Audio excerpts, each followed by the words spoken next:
So let us start creating classes in Python from today onwards. We'll see how to create a class and how to uh, create methods and add them to the classes like we did in Java. So the class is nothing but a collection of data and operations performed on that data, right? So that is a technical definition for a class. And when you create such a class, only the blueprint will be created. So that means it has no significance until you create an object for that class and access the members of that class. So whenever you create an object, physical existence will take place, and each object will have its own copy of all the members of the class. So two types of members will be there: data members and methods. So we'll call these methods only in Python also, but till now we didn't use the concept of class and object, right, in our Python programs. So we were referring to methods as functions because we didn't use object oriented programming concept there, so we were calling them as functions. So when you define or create any function outside a class, we simply call it as a function. We can put it inside a module and we can invoke the function by using the module name, by importing the module. So we have seen all these things in the previous sessions, but today newly what you are going to do is the same functions with the same syntax. You will create the same functions with the same syntax, but you will make them part of class. And when you make them part of class, that means when you contain them inside a class, when you put them inside a class, they'll be called as methods instead of calling them as functions. We have to call them as methods. Okay, so we'll see how to create a class and how to create methods in that class, how to use variables and all these things. So to define a class, we'll be using the keyword class. As you know, whenever we want to begin a block of statements, we must start an indentation, and once the block is completed, we have to remove that indentation. So we have been doing that for functions, and we have been doing that for iterative blocks and even selection blocks, like for loop, while loop, and then if statement, elif statement, all these things, right? So the same indentation rules will be also applied for classes also. So additionally, what we need here is a new keyword, that is class keyword. So to define a class, just like in Java we have a class keyword, even in Python also we have the same keyword, class keyword. Okay, so class keyword must be followed by some space, and you have to give a name for the class. So that name of the class is user defined, and you can choose anything, but you need to follow the same rules that you follow for giving a name to your variables. So the same rules will be applicable even to the class names also. So the class name must not begin with a digit, it must begin only with an alphabet, and using capital letters and small letter is your choice. There is no mandatory rule or there is no such convention, it is up to you. But better if you follow that convention that we follow in Java. So if we follow that also here also, it will be better. So we'll be able to differentiate or identify classes and other entities separately. The name of a class can be easily identified, name of a package can be identified, name of a method can be identified, right? So in the same way, just like we have naming conventions in Java, if we follow the same convention even in Python also, there will not be any problem. Syntactically we are allowed to do that. So we can do that so that we'll be able to identify them easily in our programs. But it is up to you whether you want to do it or not. I may or may not follow at times. At times I may follow, or at times I may not follow. So, so let us see how to create it first. So the keyword class must be followed by the name of the class. Say, for example, I'm going to create a class called user.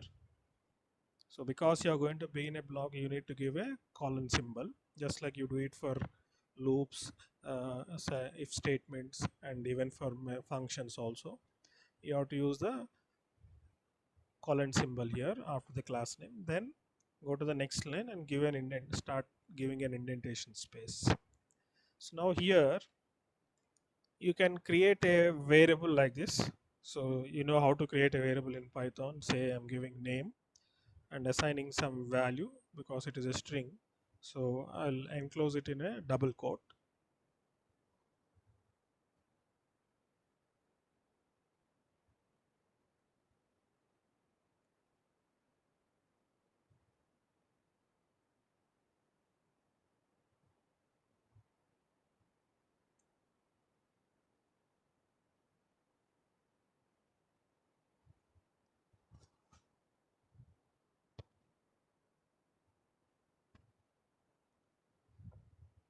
So let us say these are the two variables I'm creating in my class. Then I'll define a method. So to define the method, we need to use the same syntax that we followed for creating a function in Python. So what is the keyword to be used? DEF, which stands for definition. So give a definition keyword followed by function name. Say I'm giving the name as display. Okay. Then, sorry, we should not use any braces or kind, right? So give one more tab space here.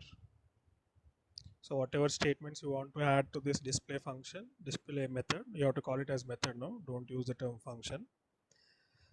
You write all these statements by starting with an indentation.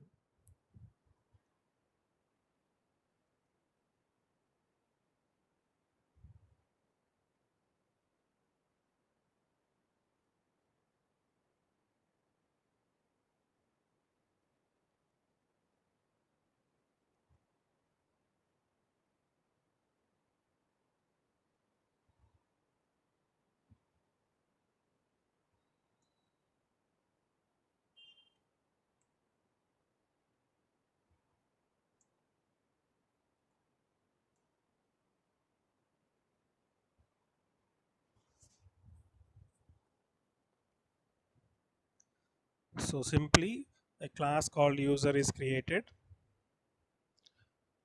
Okay, and the class contains two variables, name and mobile. Both are of type strings. So I'm storing in name Rishit and in mobile a mobile number. Then I'm defining a method. This method is going to display this name value and mobile value. So now that you have created a class, the code inside this class will not be invoked. That is, the method display method will not be invoked automatically like normal functions in Python. Only when you call them, it will be invoked, and the code inside that display method will be executed only when we call that method. But here we need to create a object to call this method from within the from outside the class, right? So now I have exited from the class because I'm not giving any indentation anymore here. So I have exited from my class. So the class definition is over till there, till the second print statement. Okay. So now from outside this class, from my program, I want to access the display method. So I need to create an object for this. So you know, in object-oriented programming, to access the members of a class from outside the class, we require an object of that class to invoke them or access them, right? So now that you know how to create a class and how to add variables to that class and how to add methods to that class, now let us see how to create an object for the class. So the syntax for the object creation is very simple in Python. So you need not mention the class name and all. Simply mention the object name. Say I'm going to create an object called u1 is equal to, and use the class name here user, and follow it by open and close the parenthesis. So this will automatically create an object called u1 for the class user. Why I am saying this is why I'm writing this user like this means it is similar to the constructor syntax in Java. So how do you create an object in Java? Class name followed by object name is equal to new operator and then followed by a constructor. So the constructor will have same name as that of the class, right? So that constructor you're going to give there. So similarly here also you need to do, but there is no new keyword to allocate memory. Then there is no need of mentioning the name of the class for which you are trying to create the object. So automatically when you give a variable name, reference variable name, that is object, and use an assignment operator, and after that if you use this class name constructor, automatically an object will be created for that class which is matching with the class name user. Okay, so but we don't have a constructor syntax similar to that in Java. In Java, the constructor will have a same name as that of the class, right? But in Python, we'll not have such thing. Instead, we'll have a method called init method. So this init method is double underscore init double underscore. So we need to define this method in our class explicitly.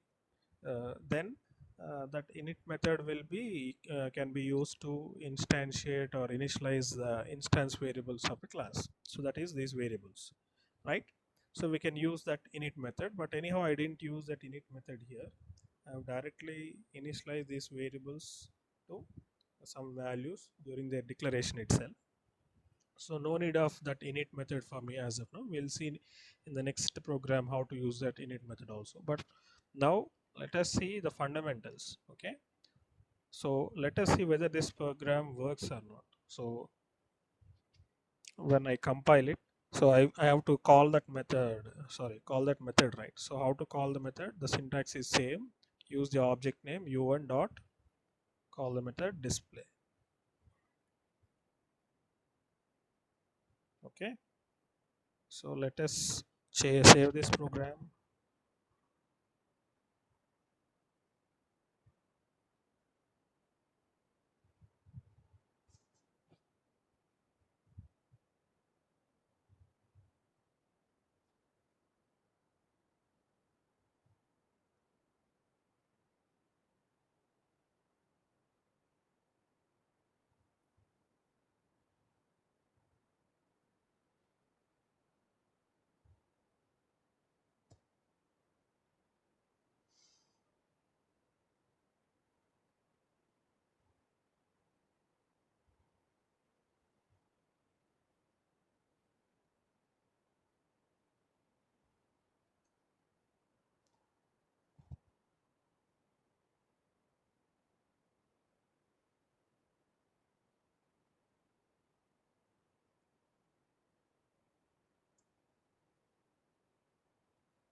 So let us check whether we'll get the proper output or not.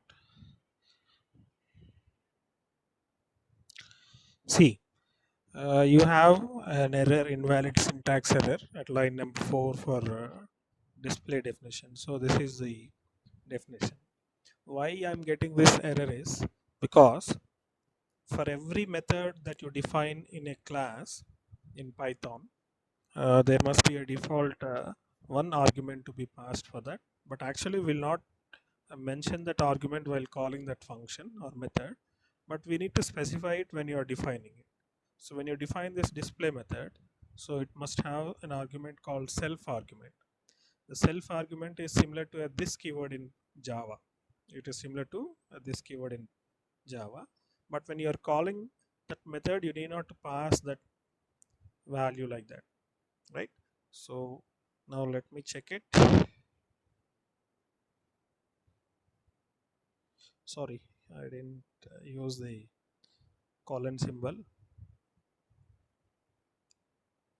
Column.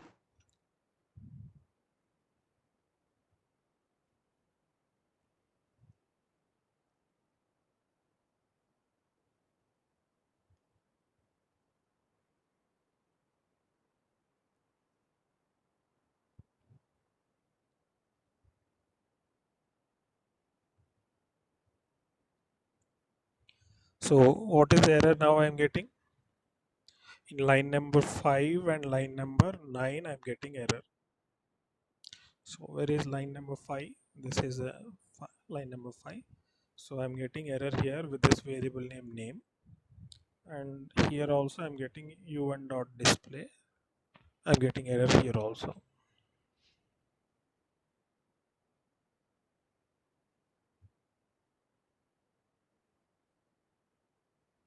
Okay, so why I'm getting two places means because this error will be reflected from where this method is called. So why this error is coming means, in Java classes we can have three different types of variables. Local variables, which are either passed as parameter to methods of a class, or they are declared within the method of a class. They are not declared outside of all the methods, instead they are declared inside the method definition. But we can declare variables in your Java class outside of all the methods, which we actually call them as instance variables. They are called as instance variables. Okay, so those instance variables in Python, they are called as object variables. So we'll have something called object variables in a class in Python will be of two types. So one is object variable, which is similar to instance variables in Java class. The other one is class variables. The other one is class variables. They are similar to static variables in your Java classes. So you know about static variables, right? So static variables will be shared by all the objects for that class. Whereas object variables, every object has its own copy of all the variables, object variables. So just like instance variables in Java. Okay, so when you create an object for a class, what is going to happen, that object is going to have its own copy of all the instance variables of that class and all the methods of that class. So when you make a change to one of the object's instance variables, that will not be reflected in other objects instance variables. So do you understand this point or not? If you don't understand, let me explain you with an example. Let us go back to that Java concept and discuss it. So please let me know. Please respond with your audio. Don't text me a message. No, sir. You didn't Sir, Martin. understand? Yes, sir. Okay. So listen.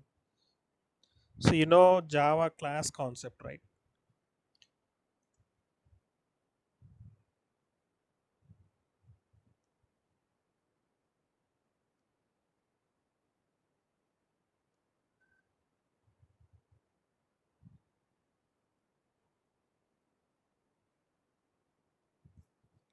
So what are these variables if I create them like this? They are declared within the class, but they are not declared within the method of a class. See now here, I create a method called read here, void read like this.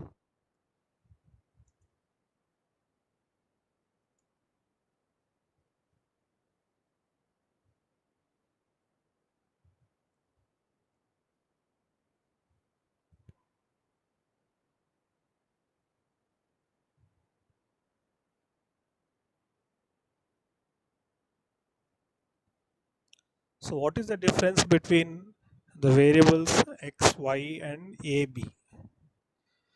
Here x and y are nothing but instance variables. They are called as instance variables. Okay, both x and y both are instance variables.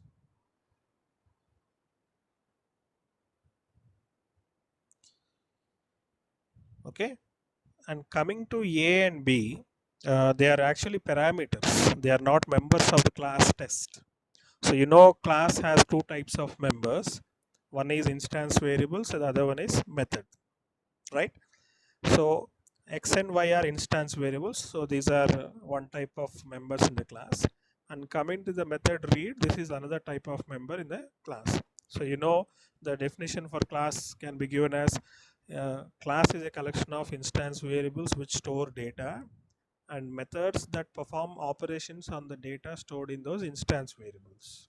So this is the definition that we can give for a class.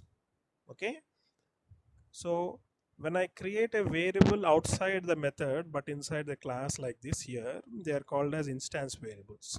Whereas if I pass any parameters like this, int a comma int b, they are not called as instance variables. They are simply parameters, or they can be called even as local variable. Again here, if I declare say another variable, say y here, even this y is also not a instance variable. This is called as local variable. This is called as local variable. So now how do you create a object for this class?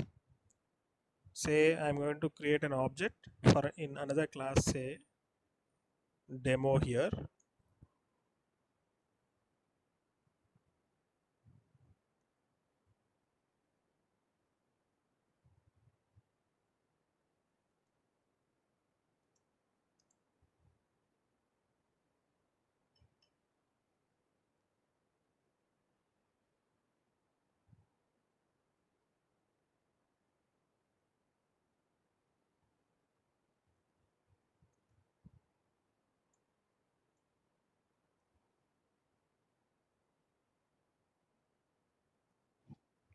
So this is how we create an object for the class test, right? So I've created an object t1 here. So what will happen when you create an object like this means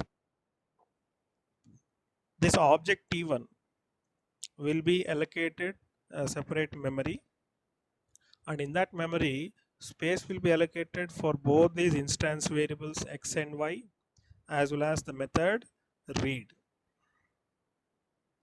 Okay, so that means t1 object t1 has its own copy of all the three members of the class. What are the three members of the class? X and y, the instance variables, and the read method. So these are only called as members of the class. So memory will be allocated for this object t1 such that it will have some space to store the variable x value and variable y value, and some space to store the code which is part of this read method, including the local variables. Okay, so memory is allocated for the read method separately, and x variable separately, and y variable separately. But altogether we refer to that total memory allocated to this entire three members as an object. So we'll be referring to that with an object. So when you say t1 dot x, we'll be accessing only the value of x value, x instance variable. When we say t1 dot y, we'll be able to access the variable y's value. So if you want to access the variable, here instead of y I have to give z here. Okay, this is local variable. So when I want to use the access the variable z value, I cannot access it as t1 dot z, because z will not be considered as a member of the class. Only x and y will be considered as member of class. So why you call them as instance variable means when an object is created, uh, the members of the class will be considered only for the object will be considering only x and y as members of the class, and read method on the whole it will be considering it as a member of the class, but it will not consider this individual variable z which is declared inside this read method as a member of the class. The read method completely on the whole is a one member. It will be considered as one member. So totally three members are there here. Two are instance variables x and y respectively, and the third one is a method read. Okay, so separate memory is not allocated for z, a and b also, because a and b are parameters passed to this read method, and z is a local variable which is limited only to this method read. But whereas x and y, their scope is limited to the entire class. That means I can access these variables x and y outside the read method in any other method also. Say if I create another method, say here void some display method here.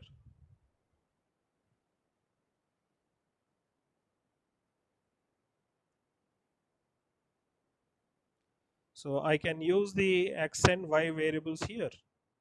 I can use a system.out.println.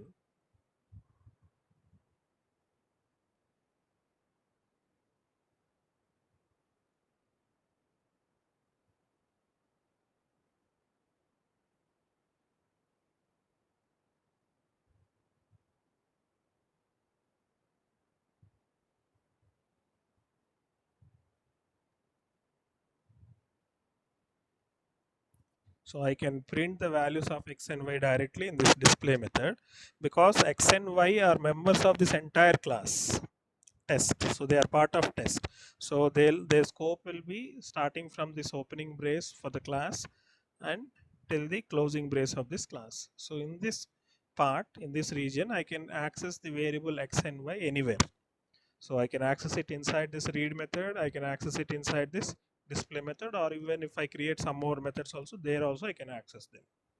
And if I want to access the same x and y variables outside the class, in say here in demo, in this example, then I need an object to call that method or the variable, right? So I can print the values of x and y even in the main method like this.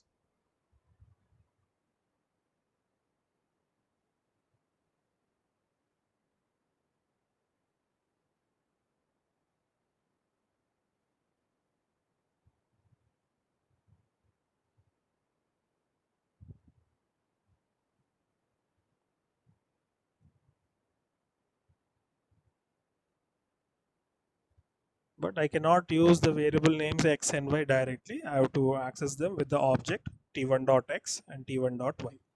But if you want to print the value of z,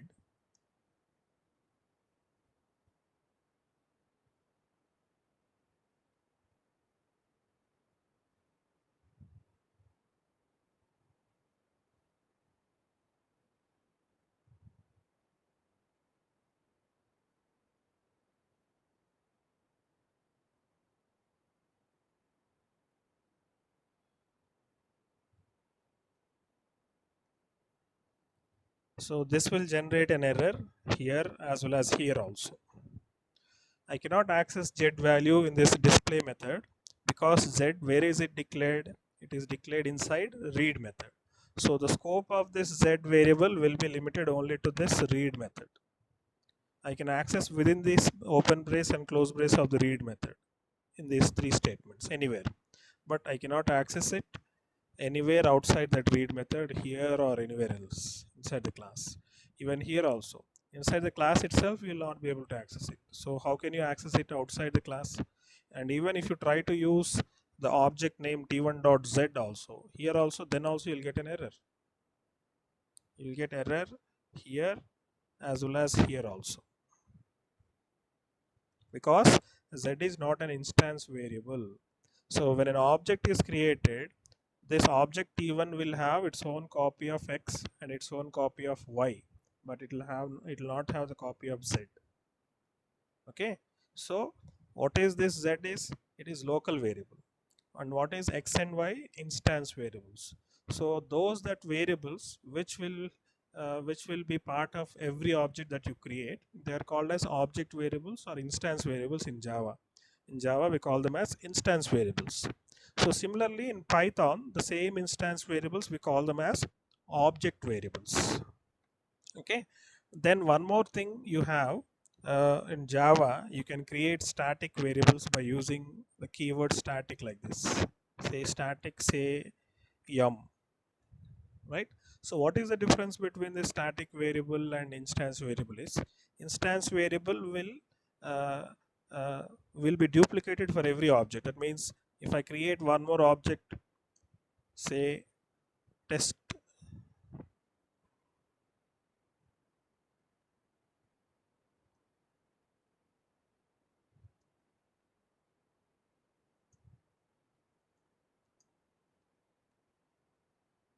so if I create another object t2, so what is the meaning of this one is, t1 will have its own copy of x and y, t2 will have its own copy of x and y, right? Say for example, here I'm going to assign t1 dot some x is equal to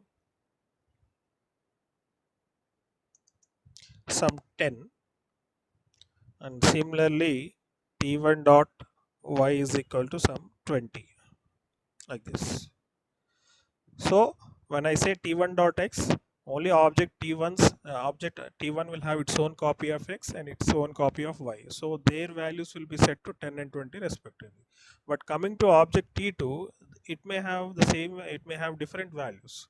So if you want to give a different value for t2, then what you will do, t2 dot x can be given a different value, say 30,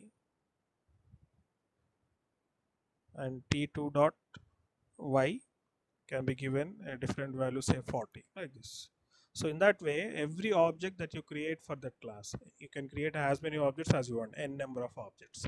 Each and every object will have a separate copy of its own instance variables. If I make change to t1's x, that will not be reflected with t2x. t2x will remain same. Now if I modify t1 dot x is equal to, instead of 10, if I make it 100, so t1 dot x will become 100, but t2 dot x will remain 30 only. Similarly, if I make t1 dot y as 200, t2 dot y will remain as 40 only. It will not become 200. So there is no relationship between t1 dot x and t2 dot x. They are separate physically. Physically, they are separate variables. Similarly, t1 dot y has no relationship with t2y, t2 dot y. So that is the meaning of every object having its own copy of all the members of a class.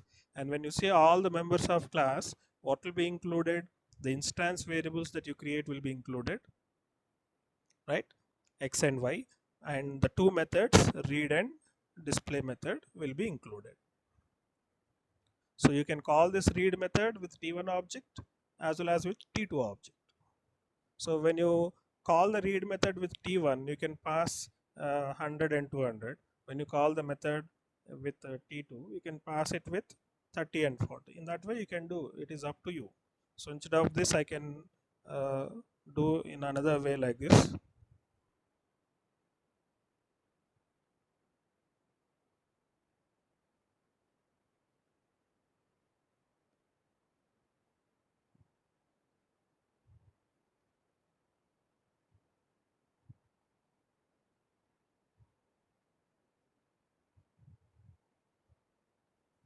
So what is this going to do?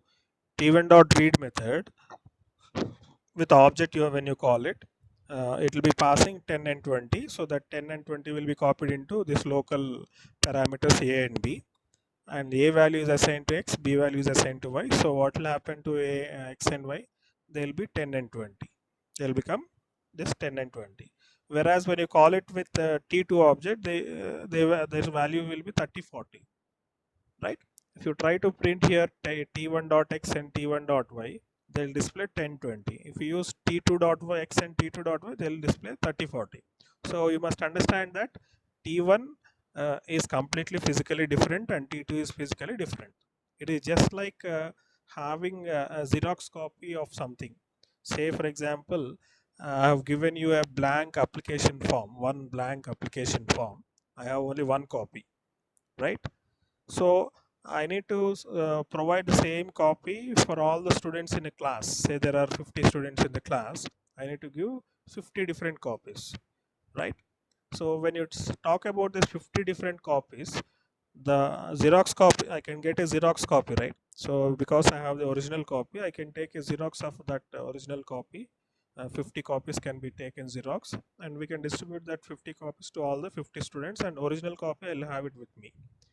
So will there be any difference between these 50 copies and my original copy? My original copy will remain as it is. I'm not going to fill it with some values or something. But the 50 copies that I give to all the 50 students, they'll be filling with their details. Every copy will have the same fields. Say the fields that are there in that application form, maybe name, roll number of the student, year of the student, contact number of the student, father name, date of birth, address, etc., etc. These are the fields which the student is supposed to fill, right? So the field names will be same. Field names will be same, but their values will be different. And physically, you have 50 different copies of that application, right?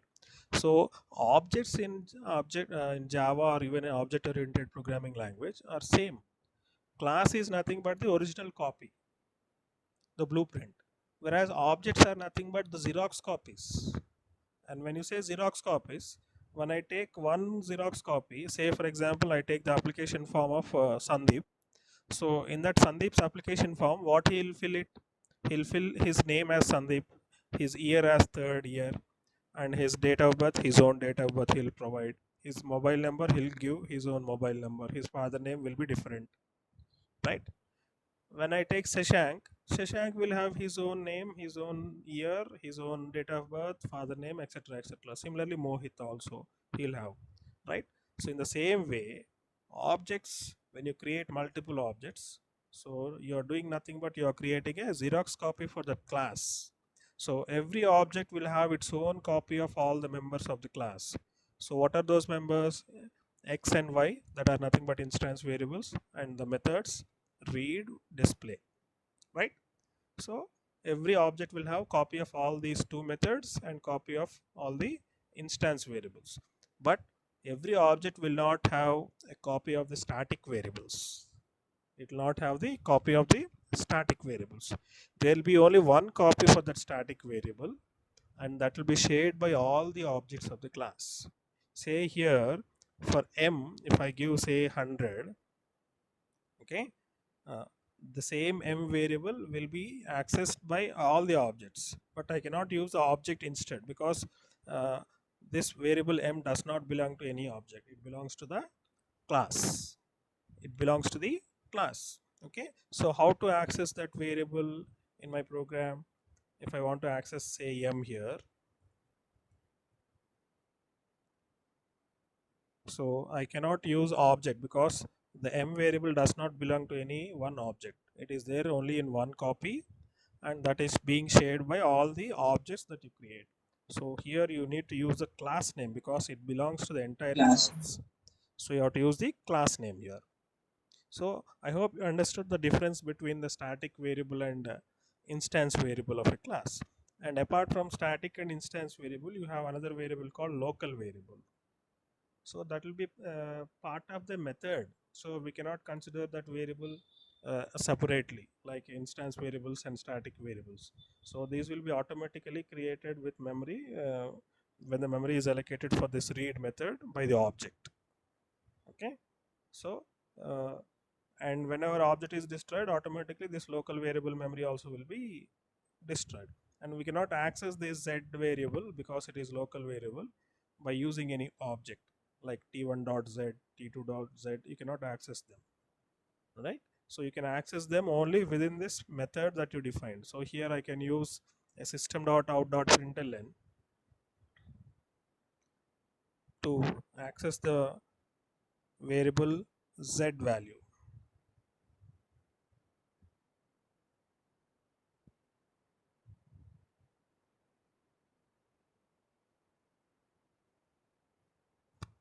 So this is valid, you can use it because it is a local variable and its scope is limited only to this read method. So inside this read method you can use it anywhere. But once you come out of this read method, even though in display method, which is also in the same class test, you cannot you access the variable z value. So it will die. Its lifetime will be over once you come out of the read method. No longer it will be available. Even though if you create an object also, nothing will be you cannot use it. Okay, so that is the difference between local variables, static variables, and uh, class variables in a Java class. So coming to Python,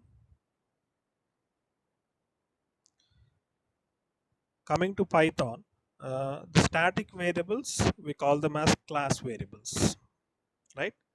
So what are class variables? They are nothing but similar to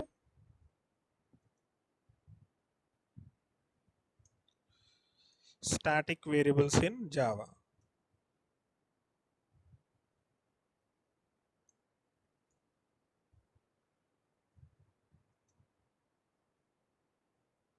And coming to object variables,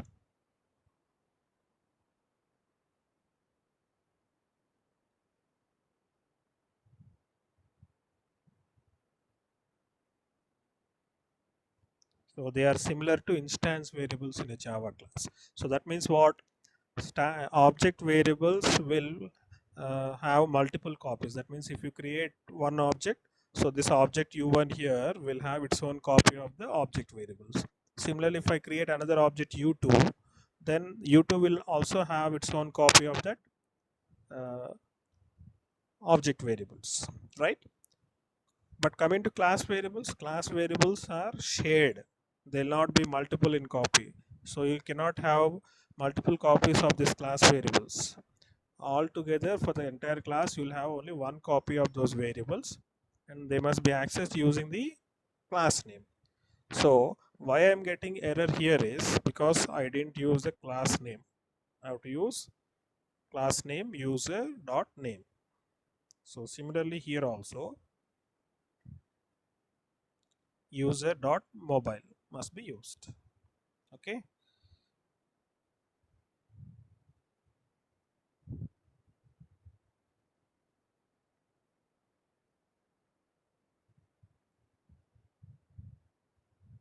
So now look at the output.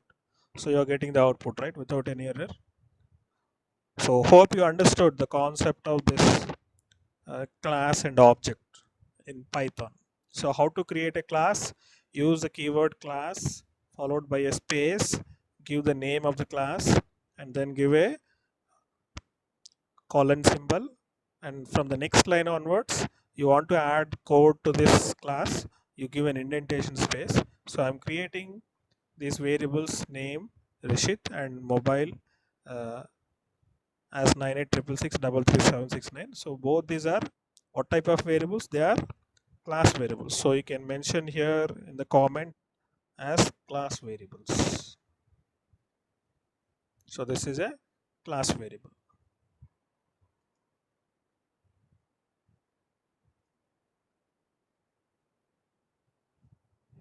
right? So then what about object variables? Object variables need not be created in the class directly there. Instead, you can create them, for example, in this definition. You need not mention these variables names here for object variables. You can create, I'll show you in another program. Okay, is that okay? We'll write another program. Yes, sir.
So there is no restriction that you need to save the file with the main method class or like that, right? You can save it with any name, right? So I saved this file as area.py.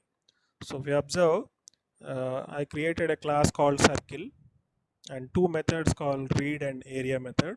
So if you observe, both have the self parameter. So this is similar to this keyword, but we don't mention that this keyword in the parameter of a method in Java, but here we need to mention that. Even you need not give the name as self, you can give anything. Instead of self, you can give your own name for that one. But use the same thing when in the entire program. If you use self, what is you'll understand that self is referring to the object which called this method at that particular instance. Even you can use this also instead of self. Okay, but why to use different names? Use self only. It is a practice. It is a convention to use the keyword self here instead of using something else. Okay, so because there is a parameter called self here, it doesn't mean that area method will receive one parameter, right? It will not receive any parameter. So that means, and look at the read method, it has two parameters, one is self and the other one is x. But actually the total number of parameters for read is only one. So excluding self, how many parameters are there? That is the number of parameters for a method. So if I exclude self here, how many parameters are left? Only one is left here, right? So the read method has only one parameter. And if I exclude self here for area, how many parameters are there? There are no parameters, right? So the number of parameters for area method is 0, right? So self will be default for every method that you define. Okay, and that must be the first one. You cannot mention self as the second one. After x, you can't mention self, right? So it must be mentioned as the first parameter to that method. Fine. And see, look at the area and look at both the methods. I'm creating a variable called r, and when I refer to that variable r, I have to refer it with self keyword, self.r. So if I use self.r, it indicates that it is an object variable. So r is an object variable for this class.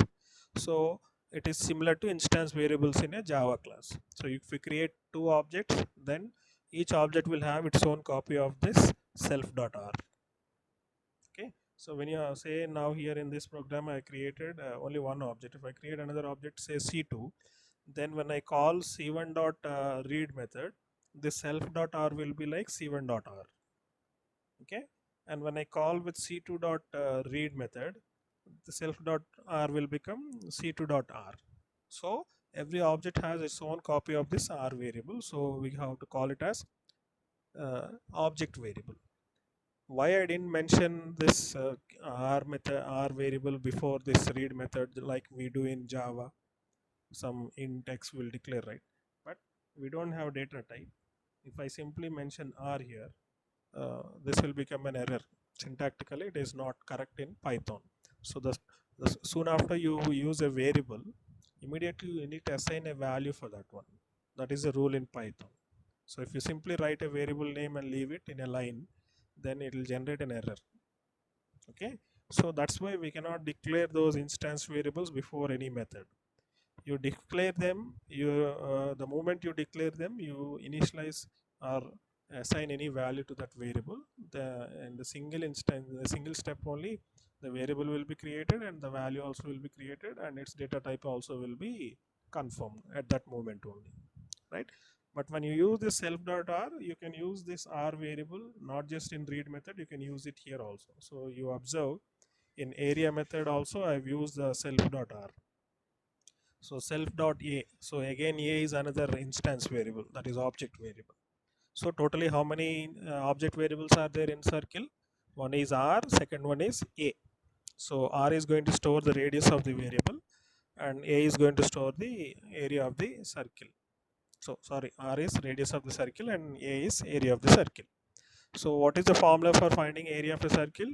Pi r square, right? So 3.14 into, so when I refer to this variable, sorry, this is not x, this is r, self dot r into r, right? So you can use exponent operator here, self dot r whole power 2.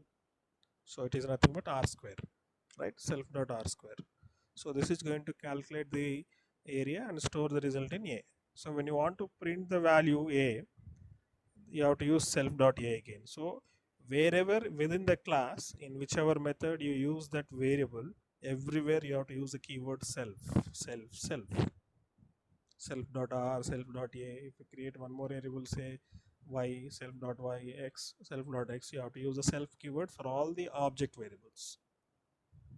Okay, so if you don't use self, then you'll get an error for that program. Okay, so let us now run this program and check the output whether you're well. So let us hope for no mistakes.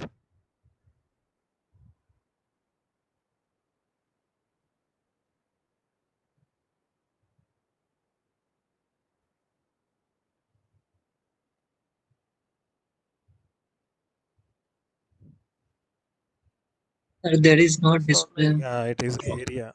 Sorry, the method name is area, right? See, area is given as 78.5. So hope you understood, right? Is there any doubt? No, sir. Okay, Mohit. No, sir. Fine. So we have learned today how to create a class and what are the different types of variables you can have in a class. They are nothing but one is class variable, which is similar to static variables in Java. Second one is object variable, which is similar to instance variables in Java. Okay. Then we have learned how to create an object for a class and how to call methods. And we have discussed about the self keyword also, right? And if you want to return a value, you can return also. So if you want to return a value, you have to write a return statement here. Return say a here. So even a must be referred as self dot a. And when you're calling here, you can use this in a print statement because it is going to store in a value. So you can declare another variable say a here and assign the value returned by this method. Or you can use it directly in a print statement.